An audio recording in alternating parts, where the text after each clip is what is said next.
Go yard. I got so much motherfucking design on right now. Break it down, bring it. Shalom, saya Sultan Jorgi, nomor absen 23 dari kelas 12 3 1. Saya akan menceritakan ulang sinopsis Kemelut di Majapahit. Raden Wijaya berhasil menjadi raja pertama di Majapahit yang bergelar Kerta Raja Jayawardana. Ia berbagi kebahagiaan kepada para senopati yang telah setia dan banyak membantunya. Yang memberikan pangkat kepada senopatinya, yang salah satunya adalah Ronggolawe, yang diangkat menjadi adipati di Tuban. Hubungan antara junjungan dengan para pembantu ini sungguh amat erat, bagaikan tali persaudaraan. Seiring waktu berjalan, hubungan ini terkunci karena sang raja yang telah menikah dengan 4 putri. Raja Kertanegara menikah lagi dengan seorang putri dari Melayu.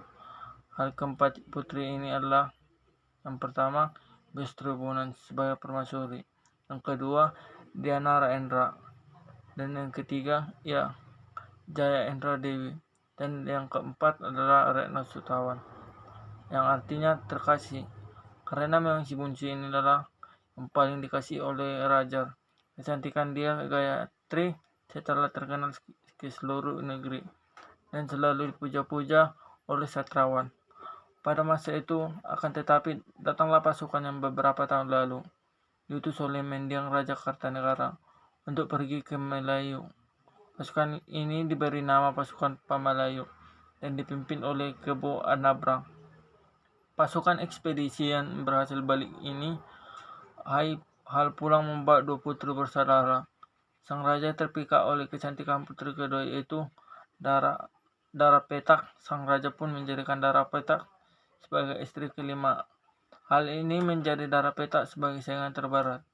Dia Gayatri karena Dara Petak mempunyai wajah yang cantik, jelita, dan pandai membawa diri sang raja sangat mencintai istri termudanya ini dan memberi nama Sri Indrawasri. Beberapa waktu kemudian terjadilah persaingan antara para istri secara diam-diam. Persaingan inti untuk memperebut cinta dan perhatian sang raja, yang dimana akan berpengaruh pada derajat dan kekuasaan masing-masing. Para senopati benar merasakan persaingan tersebut dan terjadilah perpecahan, dan diantaranya mereka sebagai pihak yang Gayatri dan sebagai pihak Dara Petra Ronggolawe yang sejak dulu setia tentu saja berpihak kepada dia Gayatri. Persaingan dan kebencian ini dapat dilakukan secara diam-diam karena mereka pada suatu ketika sang raja mengadakan pemilihan Patih Mengkumi atau Patih Kerajaan Majapahit, dan yang dipilih oleh sang raja adalah Senopati Nambi Pemilihan. Pemilihan ini banyak dipengaruhi oleh Dara Petak. Hal Ronggolawe yang sedang makan bersama 2 istrinya mendengar hal tersebut dan marah. Nasi yang ada di genggaman yang langsung dilempar ke lantai 2. Istrinya mencoba menenangkan Ronggolawe, namun Ronggolawe tetap bergegas ke Kerajaan Majapahit. Hal Ronggolawe pun Kerajaan Majapahit dengan menggunakan keduanya. Sesampai di sana, Ronggolawe langsung menemui sang raja. Tak lupa ia mengantarkan sembah kepadanya. Ronggolawe langsung menjelaskan bahwa keputusan raja mengangkat senopati merupakan keputusan yang tidak tepat dan dipengaruhi oleh suara belakang. Sang raja pun menjelaskan bahwa keputusan ini sudah sangat tepat dan tidak dipengaruhi oleh siapapun. Ronggolawe bersikeras dengan pendapatnya. Ronggolawe melihat Dara Petak dan Nabi yang terlihat tegang dan benci kepadanya. Hal Ronggolawe pun tersenyum sinis dan menunjukkan mereka berdua dan berkata bahwa mereka lah yang mempengaruhi raja merasa tidak enak dengan Ronggolawe. Karena istri tercintanya ditunjuk petunjuk, sang raja pun menyuruh para punggungannya untuk mengusir Ronggolawe. Ronggolawe pun mengiyakan dan berkata bahwa sang raja akan menyesal pada suatu saat beberapa minggu kemudian. Kemudian saat raja sedang berjalan-jalan di suatu tempat, ia melihat Dara Petak dan Nabi sedang berbincang-bincang. Mencurigakan, sang raja pun menguping pembicaraan mereka. dan ternyata mereka merencanakan pembunuhan sang raja dan berniat menguasai kerajaan Majapahit. Sang raja yang mendengar hal tersebut pun sangat marah dan kecewa karena istri tercintanya telah mengkhianatinya. Tetapi sang raja tidak menindak mereka berdua, melainkan menunggu mereka tiba di kerajaan. Setibanya mereka di kerajaan, sang raja langsung menindak mereka.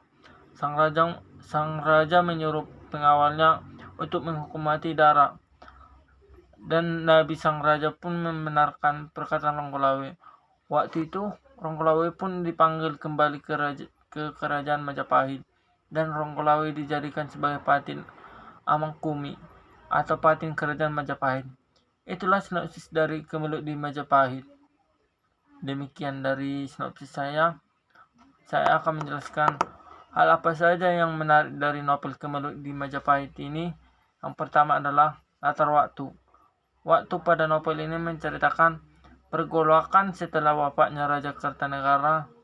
Yang kedua adalah latar dalam kutipan novel Kemelut di Majapahit. Latar dalam novel ini adalah kerajaan Majapahit. Yang ketiga adalah peristiwa dalam novel Kemelut di Majapahit, yaitu pergolakan setelah wafatnya Raja Kartanegara, dan karena Raden Wijaya telah menikah dengan 4 putri mendiang Raja Kartanegara telah menikah lagi dengan seorang putri dari Melayu. Hal yang keempat adalah tokoh dalam novel Kemelut di Majapahit, yaitu Raden Wijaya, Ronggolawe, 4 putri Raja Kartanegara, Dara Petak, Shinobi Nabi Kebong Anabrang, dan 2 orang istri Ronggolawe. Dan yang kelima adalah bagian menandakan novel Kemelut di Majapahit tergolong novel sejarah, yaitu penggunaan latar tempat di kerajaan Majapahit dan latar waktu ketika kerajaan Majapahit masih berdiri. Dan novel ini mengambil karakter dari nama-nama tokoh-tokoh yang hidup di masa Majapahit. Nah, itu tadi sinopsis dan hal-hal menarik pada novel Kemelut di Majapahit. Mohon maaf apabila